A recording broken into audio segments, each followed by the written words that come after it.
Good afternoon, everyone. Welcome to another week of webinars from Data Platform Geeks.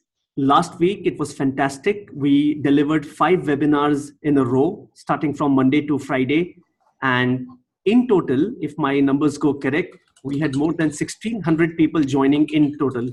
This is amazing stuff. And this is a new week, the second week for us. And we are beginning with Introduction to PowerShell and DBA Tools from Rob Sewell. My name is Amit Bansal, and we have our moderator Satya also with us. Welcome, Rob, to Data Platform Geeks webinar. Thank you for agreeing to deliver a webinar for us. Rob is a fellow MVP from the UK, and I've been knowing him for some time, and it's great that he has come on board with Data Platform Geeks as a speaker. Oh, thank you so much. And I guess many of you have already seen these slides, so I will move quickly.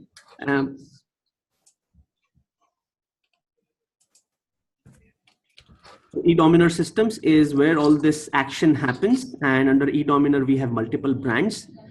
Data Platform Geeks is where our webinars are being delivered today. And as all of you might know, one of our notable community initiatives under Data Platform Geeks is the annual conference, which we organize each year in the month of August. And I'm just assuming that all of you know about Data Platform Summit. In case you do not know, do visit dps10.com and you can learn more about this mega learning event where Microsoft product experts from Redmond fly down and deliver sessions in Bangalore. Along with Microsoft experts, we also have worldwide MVPs and MCMs who deliver sessions here at this conference. In total, we have 100 sessions delivered by approximately 60 speakers and 7 parallel tracks. 3 days of conference from August 9 to 11 and 2 days of pre-con August 7 and 8. We are very thankful to our global speaker audience who help us with sessions at this conference. So visit dps10.com or just drop an email to contact@dps10.com and someone from the team can revert back to you. Sincere thanks to our DPG team for pulling off so many events every now and then. And of course, very strongly backed by our eDominer teams in Bangalore and Calcutta. Special thanks to Microsoft. They have been a great support to us for more than 10 years now for all our community initiatives. All of you are members of dataplatformgeeks.com. Please pay special attention to the DPG bulletin, which we send out every week. It contains a lot of useful information, learning resources, pointers to free events like in-person and webinars. All of you should know that we are coming up with in-person events almost every Saturday in some or the other city of India. So yeah, take a good look at the bulletin.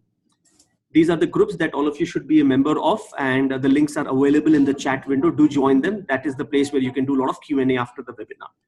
Well, with this, over to Rob to take this forward. Rob, welcome once again, and thank you very much for being with us today. Thank you so much, Amit. That's so kind of you. So if I take control of the screen. So hopefully you can all see my introduction screen. And hopefully you're all expecting to learn about administrating SQL Server with PowerShell and DBA Tools. So who am I? My name is Rob. I work as I used to be a production SQL DBA. I now work as a trainer, as an automator. I do DevOps for databases. I'm interested in PowerShell, automation, and SQL. There's a bit of a joke in there, it's PAS. Interesting fact about me, I have a big beard and I still play cricket even though it's grey, and I love to fly my drone.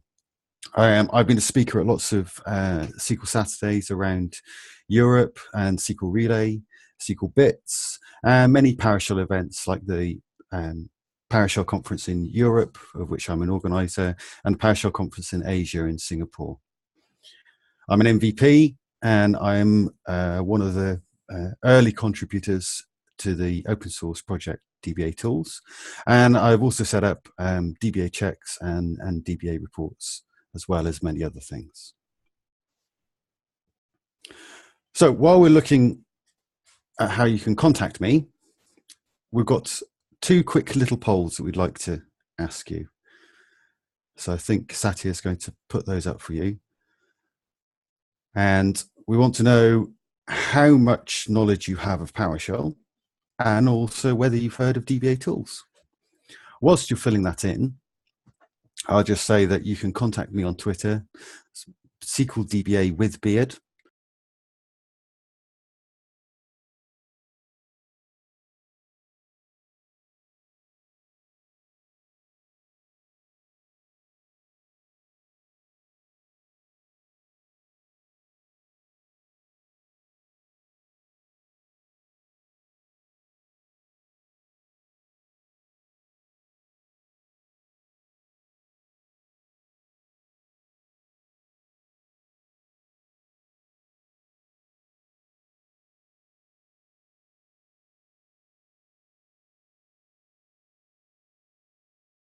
We're sharing the wrong screen.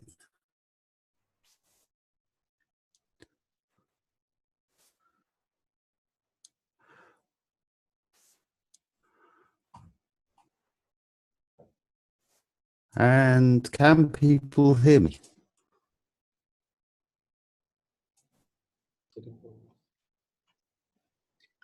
Yes, Rob, we can hear you. You rejoined back as an admin, and the results of the first poll are out.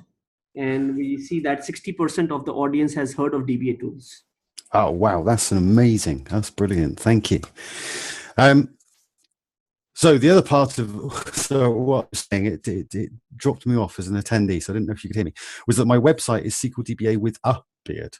So we've got an A in there. And that's because when I first changed my handle on Twitter, I became SQL DBA with a bear, which wasn't quite what I intended to be. You can connect with me on LinkedIn. You can feel free to send me an email. I promise I will get back to you. I promise also that it won't be within 5 minutes because I'm a very busy man. And if you want to hire me, then robsewell.info is the place to go. And Rob, the results for the second poll are also out. And with your permission, shall I call out the results? Yes, please. So we have 47%. So the poll is knowledge of PowerShell. 47% say they're at beginner level, and 11% say better than beginner, and about 43% have no experience with PowerShell. Right here. Excellent. Hopefully we can make a difference to that today. So we want to know, we're here to learn about DBA Tools. And basically, I think this really just puts it into perspective. DBA Tools takes all of the rubbish parts about writing PowerShell for SQL, iterating through SMO and calling methods and events and all this complicated stuff, and turns it into something that makes it really easy to focus on just the logic for automation. The DBA Tools started as a migration script. So Chrissy Lemaire, who's a data platform, Cloud and Data Center Manager at MVP from Belgium, also originally from the US, wrote a long PowerShell script to migrate everything from one instance to another instance. And as she was talking with the PowerShell team about this, they suggested that she should turn it into a module and release it on GitHub and via the PowerShell gallery. That was a few years ago, and since then we have over 100 contributors adding code. We have an amazing team of people who come and make sure that everything is as you want it to be for your own production SQL service. So we make sure that we do proper unit testing, we do integration testing, we have people doing documentation, and make sure that we have all of this good information for you. So if we have a look at the website,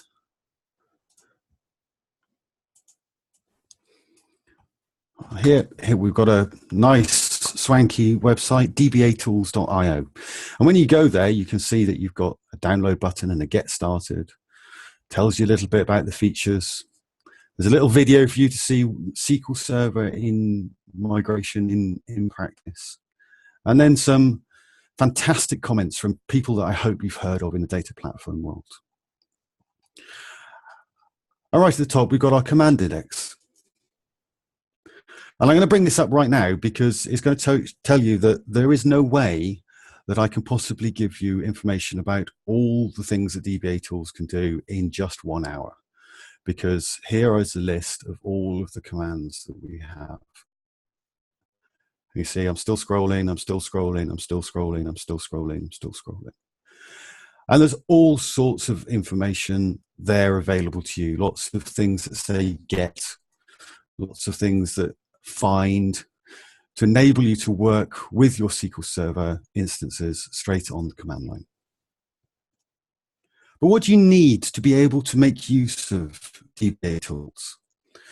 So from a minimum, on your client machine, and your client machine is the one that you sit at and do work and connect with Management Studio to your SQL Server instances, you must have PowerShell version 3. Now, we used to say that you needed to have SQL Server Management Studio, the SMOs, but that's no longer required because Microsoft allowed us to embed the SQL Server SMO into DBA Tools. So we're very, very grateful to them to letting us do that. Now, DBA Tools started as a migration project. And because of that, we needed to make sure that we really had capability to look after SQL servers from as old as we possibly could get. And SQL Server 2000 is the oldest one. And we know there are still plenty of organizations who have SQL Server 2000 instances and 2005 instances in production, even though they're not technically under Microsoft support. And on the server, you don't need to have PowerShell installed, as long as all you're going to do is use the pure SQL commands. So the commands for restoring a database or for talking to the agent, those ones, then you don't even need PowerShell. But if you want to make use of any commands that are going to be using the Windows API, so things to do with disks, for example, then you're going to need to have remote PowerShell enabled. We recommend that on your client you have PowerShell version 5.1 because the latest version of Windows PowerShell is much more secure, it's much faster, and there's a lot more benefits as well. Now, I notice I said the latest version of Windows PowerShell because, as some of you hopefully are aware, there is the latest version of PowerShell is PowerShell version 6. That runs on .NET Core. At this moment in time, the SQL Server SMO is not able to be properly embedded into to make use of .NET Core. So we can't use DBA tools in PowerShell version 6 and go cross-platform at the moment. As I said, we support SQL Server from 2000 to 2017 and above. We support Express to Enterprise Edition. We support clustered and standalone instances. We support Windows and SQL authentication. We support default and named instances. And we support multiple instances on one server. Now, if there's anything on that list that we've missed, please let us know. We're fairly confident that we're doing a really great job and making sure that everybody knows, that we have support for everything that everybody knows about for SQL Server. How do we install DBA tools? This information is actually how do we install any PowerShell module. So the best way of installing a PowerShell module, and this includes DBA tools, is to connect to the PowerShell gallery. And the PowerShell gallery is like a NuGet repository of modules that have been written by vendors, by Microsoft themselves, and by open source projects like DBA tools. And all that you need to do is to install -module DBA tools. Now, if you're going to do that, you need to be running as administrator. I don't just mean that you need to be a local administrator on the machine, but that you must actually have right-clicked on the PowerShell process and chosen Run as Administrator. If you do that, then you will be able to install DBA tools and it will be available for every user of that machine. If you can't do that because you're locked down by policy, or if you only wish to install DBA tools just for yourself, your own user account, Then you can do install module DBA Tools and then do a dash scope current user. And that's going to install DBA Tools into your user profile folder and only be available for your own user account. If you have a machine where you're not able to connect to the internet and be able to go to the PowerShell gallery and do a download, or maybe you have offline requirements for security policies, or your security team wish to examine what it is you're installing on the machine before you take place, then you can make use of the information at dbatools.io/download and dbatools.io/offline. And that'll give you further capabilities to be able to install DBA Tools without needing to connect that machine to the internet. All good PowerShell commands, all good PowerShell modules should have excellent help. So we enable help at the command line. So you can use the PowerShell command get-help and then the name of the command. And then if you do a dash detailed, you'll get all of the information about the syntax of the command, about what the parameters mean, and some examples of how you can make use of it. You can also find documentation on dbatools.io. If you do dbatools.io/name of the command, it's going to take you to a web page with a lot of that information. And some of the commands will also have some videos embedded and some further extended information on them, and some of them do not. We also have some videos available at dbatools.io/YouTube. So, as I like to say, buckle up. We have 350 something commands to do in an hour. I promise we're not going to get through all of them. But let's have a look at DBA Tools in action. So what I'm using here is Visual Studio Code. And I use Visual Studio Code because this is the future of editing and creating Windows PowerShell, or even just PowerShell functions. Visual Studio Code is available cross-platform, and it has a PowerShell extension. One of the reasons that I love using Visual Studio Code so much is that it enables me to work in a whole load of different, I always do that, of different languages. So if we look here, we can work in all of these types of languages just by default. And we have excellent GitHub and TFS version control, source control capabilities. We've got an excellent debugger for many of those languages. And we've got our extensions enabling us to add further capabilities to Visual Studio Code. So what we're going to do here at the top is we're going to set some variables. So we're going to set a new instance to be robxps/Bolton. Bolton is my hometown where I used to live. And our old instance is going to be robxps SQL 2016.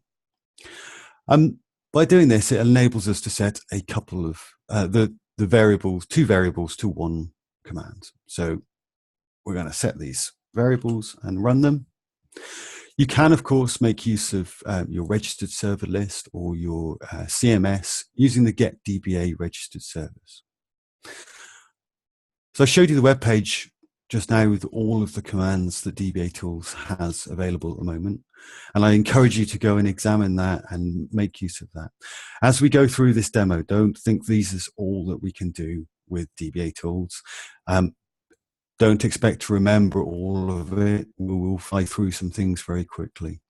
But hopefully it will give you a good overview and spark some ideas in your head as to how you can make use of DBA Tools. So let's have a look at the best bit, the original. Here is our new instance. We've got an empty instance. We've got no databases.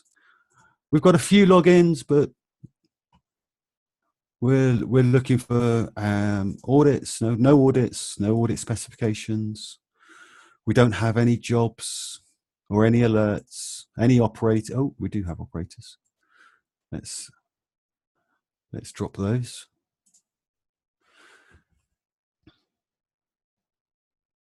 Okay. We don't have any operators. I should have pressed refresh. No, got no operators.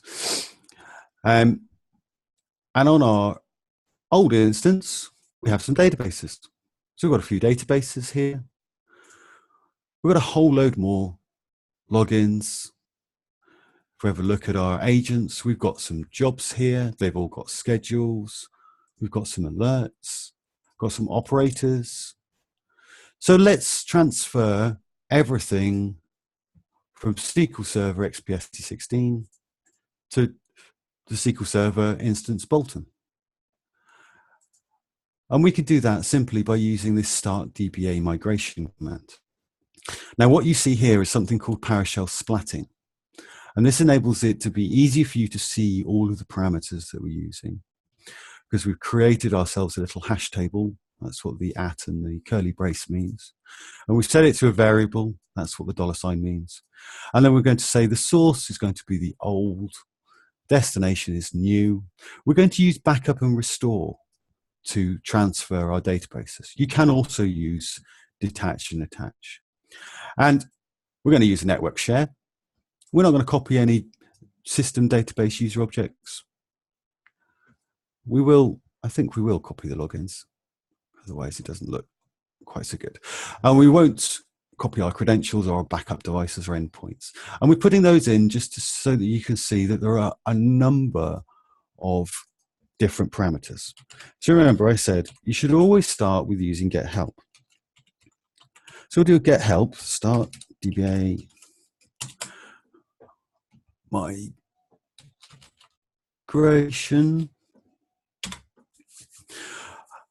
And when that runs, you can see here are all the things that we're going to be able to do, all of the things that we're going to be able to copy. Users, logins, database sale objects, credentials, links servers, all our SP configure, user objects, triggers, audits, endpoints, policy management objects, resource governor, server audits, custom errors, all sorts of things.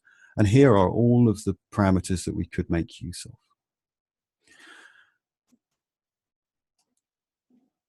So if we run this command, and what we have by using out grid view is you can see that we're popping all of our SP figure at the top. As we roll down, all of these things we're copying from one instance to another. We've got our mail account and our mail configuration here, picking up our mail server. So we keep going through. Now we're copying the link server, Singapore Dave. And now we're doing a backup and restore for our databases. We've got a failure, but we've carried on. It says it failed to restore the database. We'll have a look at that in a minute. We've got some copying our server audits, our agent operators, all of our agent alerts, our schedules, our credentials. Here are all our jobs being copied across, and all of the other agent properties. When we have a look here, you can see we've got a couple of errors. So here's the database that we didn't copy. The known DBA admin database already exists. The data files already exist on that instance. So we don't copy those. We don't make changes to things just without thinking about it. We try and make sure we verify the integrity of your instance and keep everything as you expect it. Okay, Rob, you say? Prove it. So this is our old instance, and here is our new one. So if we now look at our databases, now we've got our databases. Have a look at our logins, do a refresh. We've got some more logins added. Audits. There are audits, our audit specifications coming through. If we look at our jobs, do a refresh, and all of our jobs are available. Our alerts were empty. Now we've copied all of our alerts over, and our operators. Did we have a proxy? I think if we did, it would have been there. No, I didn't copy a proxy over. So you can see that is quite how easy it is to copy across everything that you need from one instance to another in just one simple line of code. Now, this command encapsulates over 30 copy commands. So if we're looking for our copy commands, we can do a get command for our module DBA Tools, and we can do copy-start. And as you can see, we've got all of these copy commands available to us. So this means that you don't have to just use start DBA migration to migrate objects. You can very easily just make use of, say, for example, the copy DBA agent commands. So here's a suggestion. Maybe you have a set of default agent jobs and schedules that you always want to have on all of your instances. If you had something that I like to call a model instance, where you have this all set up and ready, could just be a developer instance, not costing any money, sat available to you on your estate. You can then set up all of your jobs as you want them. And then just with these copy commands, you could copy them through to your entire estate nice and easily. And if you made any changes, you need to update any of those jobs, you could make the change just on your model instance and then do the copy, maybe with a force to overwrite any objects that were already in place on your instances and refresh your entire estate. I know of people who use this to update estates of thousands of instances with new jobs or with altering jobs. How about the disasters happened? Our instance has fallen over. It's just not available right now. The quickest and easiest way for us to get our organization back into play, get our SQL Server back providing data for our clients, is just to restore it back to a new instance. We've got one set up and ready. We could just do a get child item, and we can look in this backup folder. This is our hologram backup folder. And in there, we've got our databases folders. And then we could just pipe that to restore DBA database, pass in an instance name, and it would restore every single database to the latest possible time, or we could choose a point in time. And we don't have to worry about making sure we're picking the latest full and the latest diff and all of the log backups that we need to do in between, after the diff, because the restore DBA database command will make sure all of that is taken care of. So here's something else that we could do. Claudia Silva wrote a great blog post about doing this, about we back up our logins. So with our export DBA login command, we can go through and it's going to export all of the T-SQL for all of the users that we have on this instance. And if we've given it a path for a SQL file, if we have a look in that path, you can see we have all of our T-SQL to create our logins. And also, if you look, this is a SQL authenticated login, SQL admin. We've got our hashed password and our SID already passed through, and default database, all of the information that we need. So you're not going to be struck by orphaned users, for example. We could also export our agent jobs. Maybe we want to keep our T-SQL for our agent jobs in source control. So if we do get DBA agent job and then do export DBA script, this pipe symbol means take the results of this command on the left and pass it through to this command on the right. So any DBA tools commands that say get-dba, that's bringing back an SMO object, we can then pass to export DBA script. And that's going to create us the T-SQL for that object. In this case, it's our agent jobs. As you see, it's just T-SQL as you would expect to see. But now we have that, we've exported our jobs, maybe we put them into source control, maybe we need them for auditing, maybe we just want to do it before we make any changes so that we can revert back nice and quickly. Chrissy Lemaire and Gianluca Sartori have written some great blog posts and new commands to work with extended event sessions. And they enable you to convert any traces that you've already got set up, convert them into extended event sessions, and then start the extended event session or stop the extended event session straight from the command. She's also got a lot of the templates that we've got. So if we have a look at our templates, you can see that she's taken templates from many of the names in the SQL community that you'd expect, you would hopefully know about. So people like Jez Borland, Aaron Stellato, Ola Hallegran, and a lot of the Microsoft ones. So like our default profiler traces. And created templates for those to make it really easy for you to just create your extended events sessions straight from a normal sort of profile session. And you could take your own saved profiler templates and turn those into extended event sessions as well. Everybody tests their backup.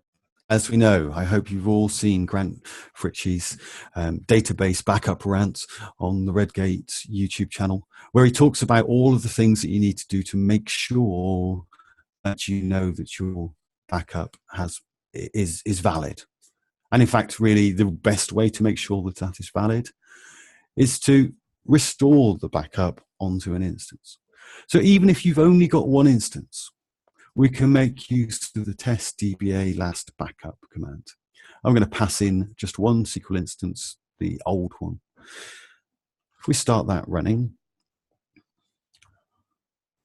what we'll be able to see here is that we're backing up our, we're restoring our databases from the last backup that was taken from the information stored in the MSDB.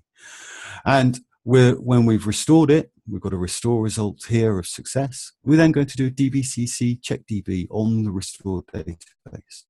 And as you see, we've got a success, apart from our master database, because if you restore a master database, even if you rename it, it won't successfully do a DBCC check DB. And you're saying, but these are the databases that are already on this instance. How are we able to achieve this? And the reason we can do that is because we rename the database and all of the database files with a prefix so that they're not going to clash with any file systems. Everything's going to work. And we give you lots of information about what happened, how long it took to do our restore, how long it took to do the DBCC, which backup date we used, which backup files we used. So you get a good amount of detailed information. And this is really useful, not only for ensuring that now I am completely confident that the database backup files that I have for all of these databases can successfully be restored onto an instance because I have successfully restored them onto an instance. But also I now know how long it would take in the case of disaster. I know that if I need to restore the DBA admin database, it's going to take 3 seconds. It's only a tiny database. But I know that because I've done it and I've practiced it on this particular hardware. And the same with my DBCC. I can see how long it's going to take. I can confidently tell the business, this is how long it's going to take us to restore these databases. Of course, it's better not to do it on the same server. So we could do our source server for our SQL instance. We'll go to our old instance. We'll have a look at the last backups that we have there. And we're going to make use of the new instance to do our restores. And if we do this and we quickly have a look here, if I can get it right, what you'll see, there we go, is one of our databases being restored. So the DBA admin owner, even though, oh no, it's not on this instance, but even if it was on this instance, it wouldn't matter because we've renamed it as DBA Tools -test restore. And then once it's finished, we drop it. There we go. Now we're doing the model database.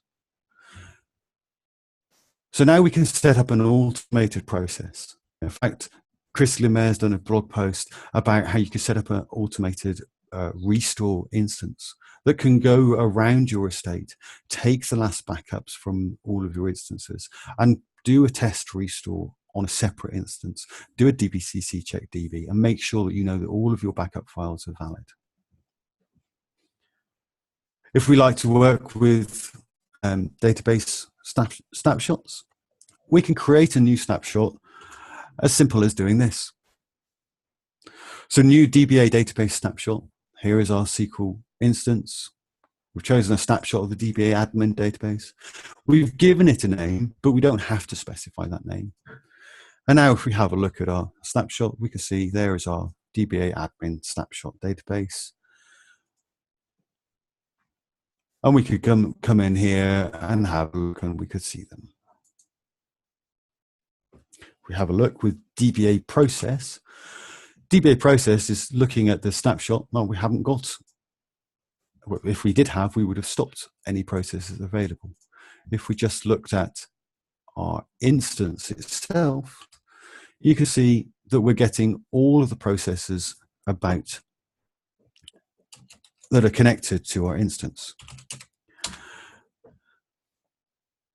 If we did an out-grid view, you can see these are all the information that we can pass about the processes that are available to you on your instance. So you could pick all of the processes that are on one particular database and stop them. Maybe we're about to do some sort of maintenance on that database. Maybe we're going to do an upgrade or a migration. We want to make sure that everything is stopped. There's a nice, simple, easy way, one line of code to be able to stop all of our processes. We could do a restore from our database snapshot, or we could just remove it.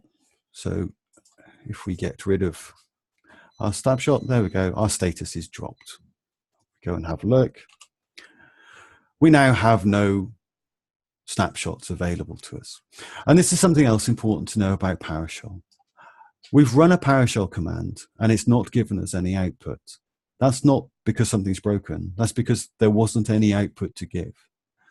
So if you're writing a PowerShell command, you should always return something if it is expected, but return nothing if nothing's expected. You've asked PowerShell, get me all of the database snapshots from this instance, and it has. And it's shown you all of them. It just happens that there aren't any there at all. Excuse me, quick drink. So, as an ex-production DBA, I used to have developers coming up and talking to me. And they would say, "Oh, Rob, could you tell me the store procedure that's to do with the vehicles?" And I go, "Okay, we've got 200 instances and several thousand databases. What are we talking about here?" "Oh, I'm very new. I'm very new. They haven't given me any information. I just need to find the one about the vehicles." So you'd have to spend a lot of time stopping what you're doing, go and help them find out what system they're supposed to be working at, and then you'd know which database, and then you could go and find the store procedure. But how about if it was as easy as this? We just pass in one instance, because I knew it was this instance, and I could do a find DBA store procedure and give it a pattern. I've chosen backup because I knew that there were some store procedures here. And then you can see we've got, this is our hostname, it's our instance, and in our DBA admin owner database, in the DBO schema, we've got a restore command store procedure. Hopefully everybody knows that that's the hologram one. It's not a system object. So the date it was created and when it was last modified. And even better, not just which store procedure, but which line we found that pattern. Now, we've done some testing on this, and Chrissy managed to search 9 servers, 37,545 store procedures in less than 9 seconds for a regex search. And I think that's pretty impressive. As well as being able to do it for store procedures, you can also do it for views, and you can do it for triggers as well.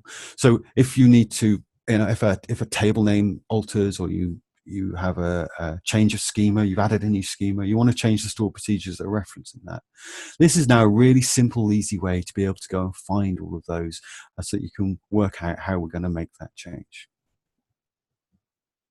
How about when an employee leaves? it's not good enough just to drop the user login, because sometimes those users will be owners of objects.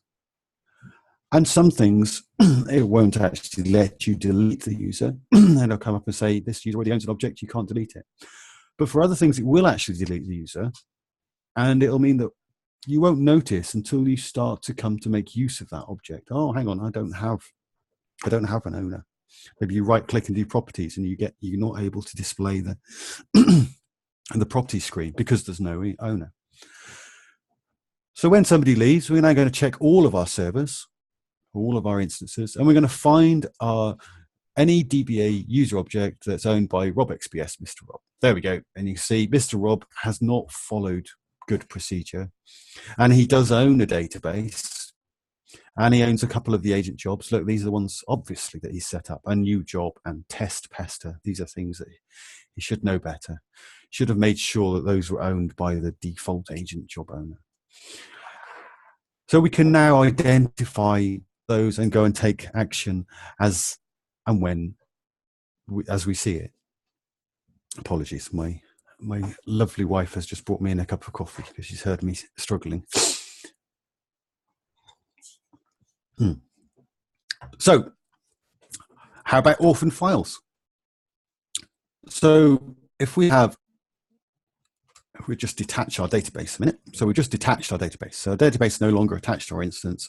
The files that we have are still on disk, but in our GUI, in Management Studio, this database is now gone. There we are. We saw it disappear. As far as we're concerned, it doesn't exist anymore. And over time, on estates with our SQL servers that we look after and polish and treasure, we sometimes miss all of these files, and they start taking up space to see what this unnecessary. So if we have a look with our Find DBA Orphan File, you can see that we've got a whole load of files here that belong to databases that have been detached, but are no longer in use. They're no longer available in the Management Studio to be able to see, but they're using up space on our instance, and we'd probably want to either check them and make sure whether we need the data or not, but then maybe move them and delete them, clear up some space. How about service accounts? So if we want to have a look at all of the instances that all of the services that we've got on our host, we can just run get DBA SQL service. And then that's going to give us all of the information about all of the services by type, engines, our agent jobs, what account they're starting over, what state they're in, and what their start mode is. And that then enables us to take action on the account. So for example, if I wanted to update my agent service account for the SQL 2016 instance, and I wanted to change the user that it was running under, I can do it just with that one line of code. If you remember, I said I talked about being able to copy our SP configure settings from one instance to another. With our get DBA SP configure, we can now look at all of the SP configure properties for our instance. And if you notice here on the right, we've got a is running default value column. So going through all of the instances, all of the versions of SQL Server, we've created a dictionary of what the default values are for SP configure. And then we've added to the results of the SP configure a little flag to say whether you're actually running as the default value for that version or not. This is our grid view, and it enables you to filter your result set nice and quickly and simply. If we do XP command shell, you can see as we go back, it filters through nice and quickly. It's a superb, beautiful piece of PowerShell code I love using. We can just pick run the whole line, Rob. There we go. We can just pick one configuration, and we can see we're getting all of that information about it. And this is a PowerShell object, so we can take use of it in any way we like. That was a get. If we've got a get, we've probably got a set. So we can set our configuration as well. So at the moment, our XP command shell is enabled, isn't it? So that's from the last time I ran this.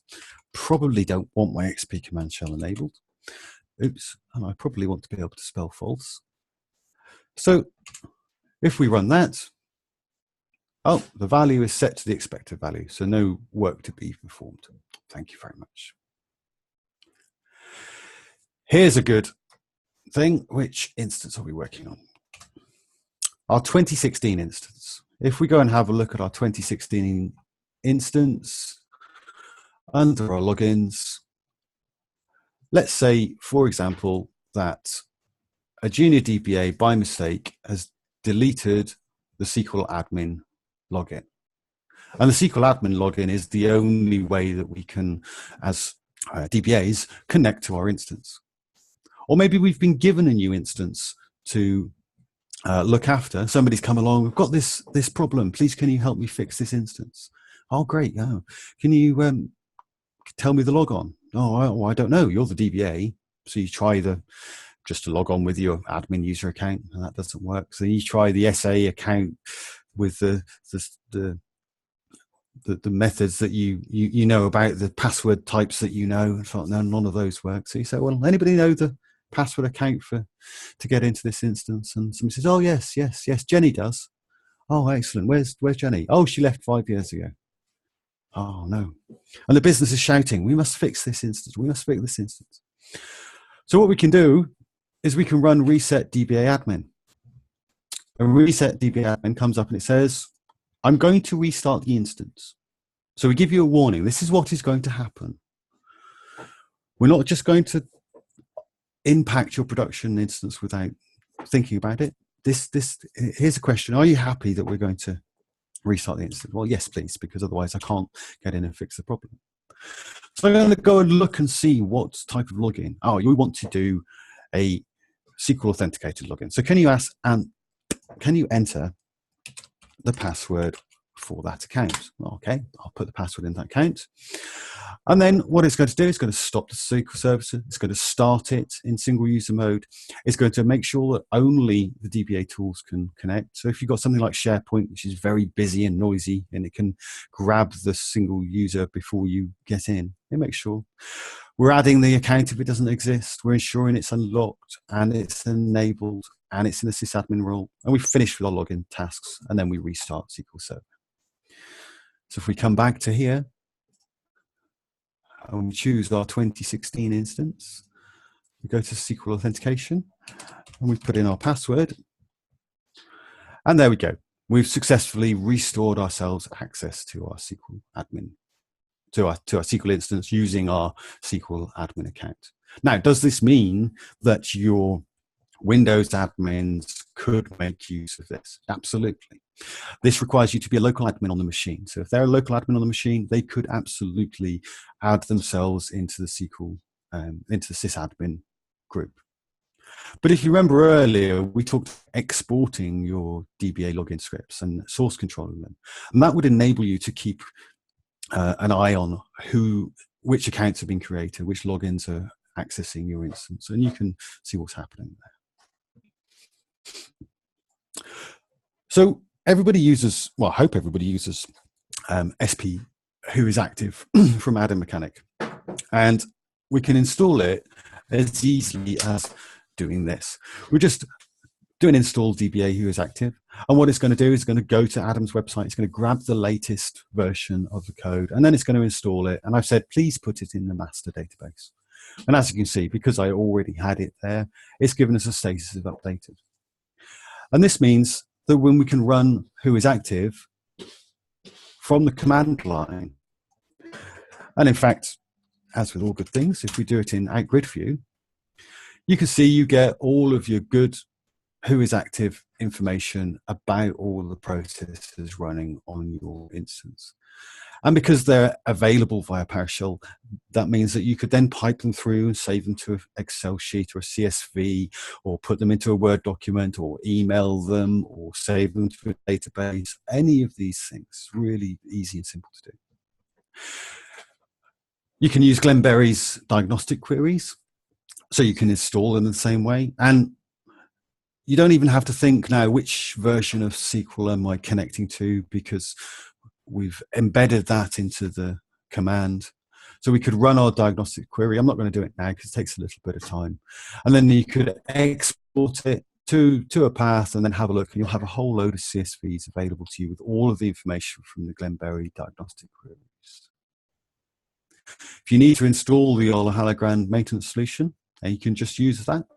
Same thing as the Adam mechanic who is active command is going to go to his website and going to get the latest version of the solution, and it's going to install it. And as you can see, you've got some parameters here that enable you to replace the existing, choose default backup location, install the jobs or not.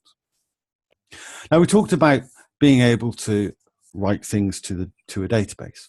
So if we have a look at our get DBA database file command for one instance, you can see we're getting a lot of information about our database file structure, what our growth types are, how big they are, whether they're offline or read-only, all of this good information.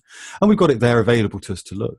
But now, all we need to do is use the write DBA data table command, pass in our instance and a database name and a table name. And if the table doesn't exist, we'll just create the table. And if I make sure that, because I've updated, I do that, now we're going to get all of that information, and it's going to go into the database. That's okay. If we have a look in our TempDB, we've got a table there called DBSpace, and if we go and have a look at the data in there, you can see we've now got all of that information in a database. So don't think of just using that for database file information. You can do that from here onwards for any of the commands that we've got in DBA Tools. You can get all that information and write them out to a table. This is a good way of finding the information about the commands available to you in DBA Tools. So if we're looking for commands about history, we're going to do a get command for the module DBA Tools. Our star is our wildcard. We'll do a star history star. And that's going to show us all of these functions that we have available in DBA Tools that have the word history in them. Maybe we would like to test our max memory, or have a look at our max memory. So you can see here, we look at all of our instances, we see the amount of RAM we've got on our host and what our max memory is set to for our instance. If we do the test DBA max memory, that uses the command, the blog post, I cannot remember the person who wrote it now, but that has the formula for if you have this many instances and this much RAM, how much RAM should you assign per instance? And with the test DBA max memory, you can then go and have a look, and it says, yep, you've got 2 instances. This is how much RAM you've got. This is the max memory you've got set, and this is what I recommend that you should set. You could check if you've got your max memory set to more than your total memory on your host, and then you could set the max memory all in one line of code, so you can ensure that your SQL instance isn't going to just take over all of the RAM that you have on your instance.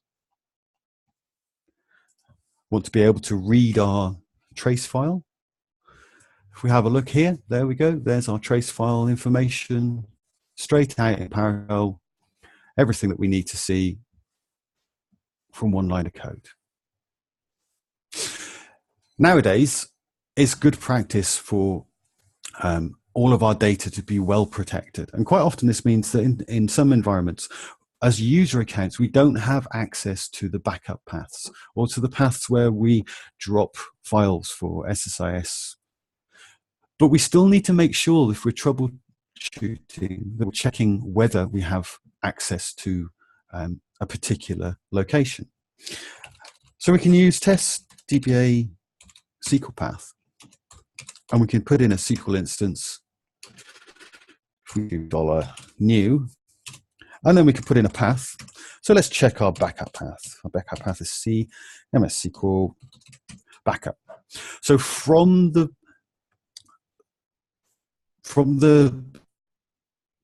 SQL service account that's running that new SQL instance, does that account have access to the backup location? True. Yes, it does. Excellent. But we can also use the SQL service account to go and look at the files that we have available. So we can see what files we have on our SQL instance, even if we don't have access to that folder path from ourselves as users. But we need to ensure that our SQL Service account has the capability to be able to do things. And as you can see, you can check to make sure we can actually create folders as well. 3 minutes left, so let's just go through and do the last little bit.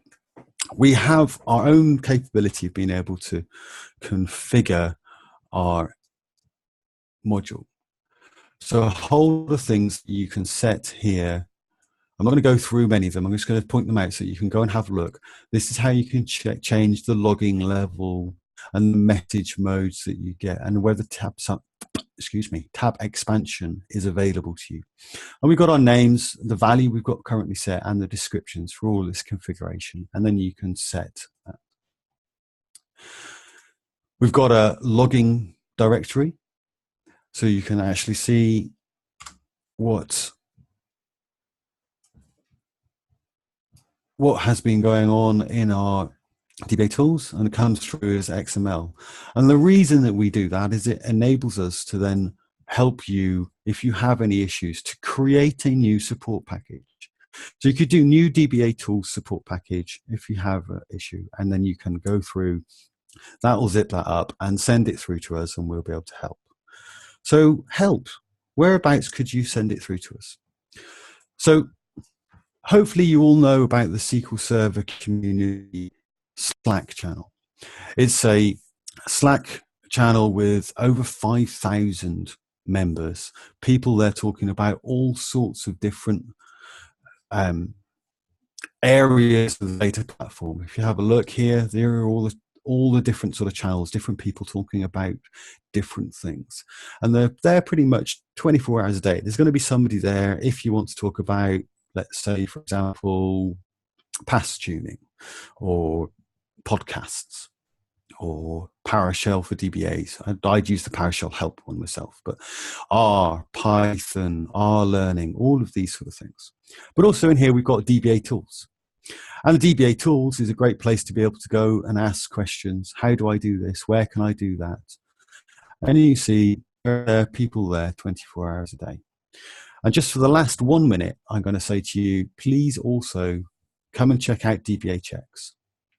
DBA Checks is a configurable validation for your SQL Server estate that you can use PowerShell for. And we give you the output in using Pesta, which says green is good, red is bad. But also we create some beautiful Power BI, enabling you to filter your results and see what they look like. If you want to have a look at that, we can just hopefully be able to do this. And our Power BI will start. So my 60 minutes is up, and my Power BI hasn't quite started, but if we just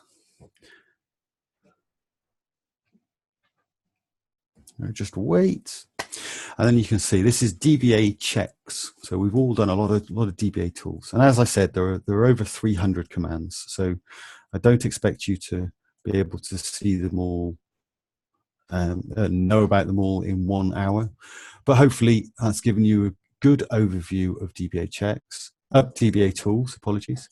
And here we have DBA Checks, so we can check that our production environment passed. Is it all refilters? We can see, we can filter by which tests failed, and you can see that the database collation, we have an issue. or our last backup times aren't so good. So our full backup should be less than 1 day. I expected true, but it was false. Oh, I'm very sorry. I better go and sort out my production environment. My name's been Rob. I hope you've enjoyed the presentation. And now we will do some questions, I believe.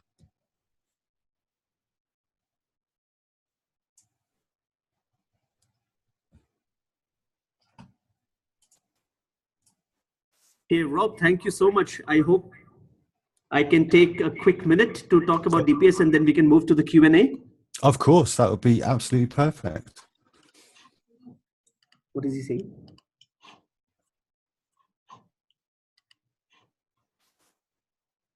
All right, so friends, all of you, just a quick note that which I did not mention earlier, that as part of DPS 2018, we have 12 full-day classes by 12 international experts. And I just wanted to call that out very, very quickly. We have Dimitri, who is doing a full-day class on Optimize SQL Server like a pro. He's a MCM and MVP from US. Our second full-day class is from Sunil Agarwal, Principal Program Manager of Microsoft, on migrating your on-premise database to Azure SQL DB and managed instance. Third full-day class is by Reza Rad on Power BI from Rookie to Rockstar. He's an MVP from New Zealand. We have Leila Etati from New Zealand again, data scientist and MVP. She is doing a full-day class on leading edge data science with Microsoft tools. The fifth pre-con is by Andy Leonard. He's a worldwide expert on SSIS, and he's doing a full-day class on a day of intelligent data integration with SSIS and ADF. Madan Gajendran is joining us for a full-day class on Azure Cosmos DB. He was part of the founding member team, and he, along with his Microsoft team, is delivering this full-day class. Leila Itati would be doing a second pre-con on August 8 on building intelligent applications using the Microsoft AI platform. Steph Lockie will do a full-day class on Practical R. She's an MVP from UK. Her name is Steph. By Sanjay Mishra. Her name is Steph Locke. Oh, Steph Locke. Okay, thanks for correcting me there, Rob. You're more than welcome. Sanjay Mishra is doing a full-day class on building a scalable data architecture in Azure, and he's the Principal Program Manager of the CAT team. Denny Cherry and Joey D. Anthony are going to do two separate pre-cons. The first one is on Linux for the SQL Server DBA. That's our 10th pre-con. And here is Denny Cherry's, that is by Joey D. Anthony. And Denny Cherry's pre-con is on high availability and disaster recovery, SQL Server and Azure. And of course, Peter Myers is on Zero to Analysis Services. He's an MVP from Australia. So that is 12 classes on August 6 on August 7 and 6 classes on August 8. That is the pre-con dates, and the conference dates are 9, 10, and 11. You're most welcome to browse contact@dps10.com to explore more, or just call on those numbers, or email the email ID mentioned out there. You can take a screenshot if you wish. Someone from the team will revert back to you. With this, I will just switch back to the other presentation, and I hope all of you have already joined these groups where you can continue the Q&A. And friends, if you want to practice a few of these Microsoft Data Platform concepts step by step, do create your free account with SQL Maestros. There are more than 120 labs in our hands-on labs portal. It's a unique learning solution where you can download a lab document with exercises, screenshots, step-by-step tasks, and we are covering the length and breadth of Microsoft Data Stack. So a good learning project that we have done for the community, and we keep adding more labs on weekly basis. With this, really thank you for your time today. In the beginning of the week, you have joined us, and here are some links that you can follow. We are on Twitter @SQL Server Geeks, and other social media links are out there. With this, we'll stop the webinar for today, but yes, we will continue with the questions. So please use the Q&A panel of the tool to ask questions.